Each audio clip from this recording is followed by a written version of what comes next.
Episode 1 of The East Palace begins with a man walking by a pond in the rain, a haunted look in his eyes as he slashes a knife across his wrist.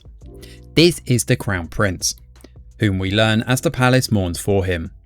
The Queen Dowager approaches the king and warns him to find a way to banish the spirit haunting him because 3 of the princes are now dead. Now it turns out the same thing happened 30 years ago. The king doesn't believe in spirits though, and claims the first 2 died of illness while the 3rd committed suicide. In response, she says she will take matters into her own hands. Now the Queen Mother gets a shaman to conduct a rite that day. However, as day turns to night, one of his protective bonds breaks on its own. A thin stream of water travels all the way to the king's chamber, where the ghost of a woman entraps the king, telling him that she will dry out the seed of the East Palace. Now he suddenly breaks out of the nightmare. The guards then inform the king that Prince Yong'an, his youngest son, is not well.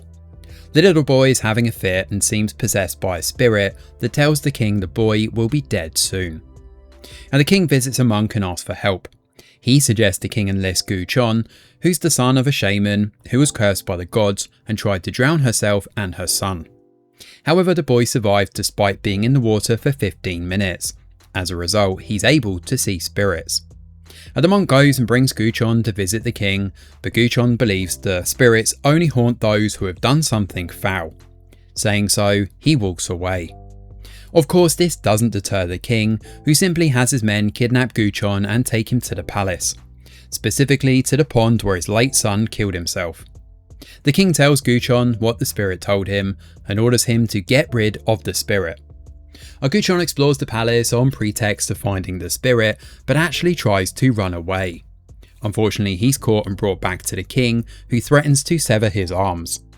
However, he promises Gu-cheon his freedom and anything else he may need once he's banished the spirit. The next day, a young woman named Sengang arrives to see the king. She's really his daughter, but is living in the guise of palace staff.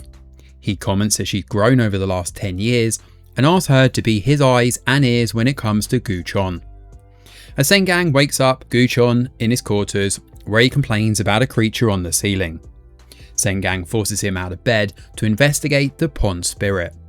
Now the king has told everyone that Gu-cheon is a feng shui master, so he can walk around the palace. As they do so, he tells her about different types of supernatural creatures. There's a Gui Mei, which is a soulless bundle of bad energy that target people with darkness in their hearts. A common Gui, souls of people that are harmless but unable to pass to the other side, and one Gui, which are souls that are bound to earth by their resentment.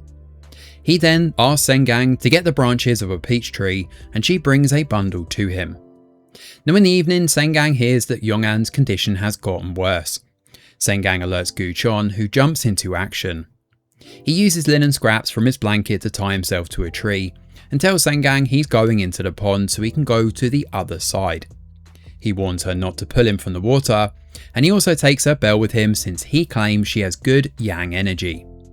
After he loses air underwater, he convulses and then travels to the other side.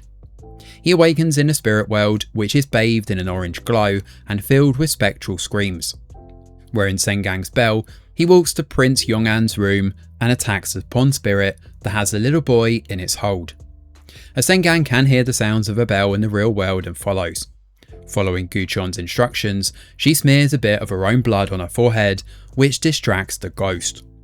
Gu-cheon stabs it, but his sword, which is made from the peach tree's branch which was gathered earlier, soon falls apart. The episode ends as a ghost attacks him again. So the East Palace gets off to a good start with this opening chapter, setting up an intriguing world of supernatural creatures and blending that in with palace politics. The first few scenes set up the problem plaguing the palace, and we're then soon introduced to Nam Joo-hyuk's Gu-cheon. The protagonist's self-centeredness and general devil-may-care attitude is an unexpected and rather interesting take, to be honest, since it's not particularly heroic. However, the second half has him in his ghost hunting element, which works quite well to counteract that.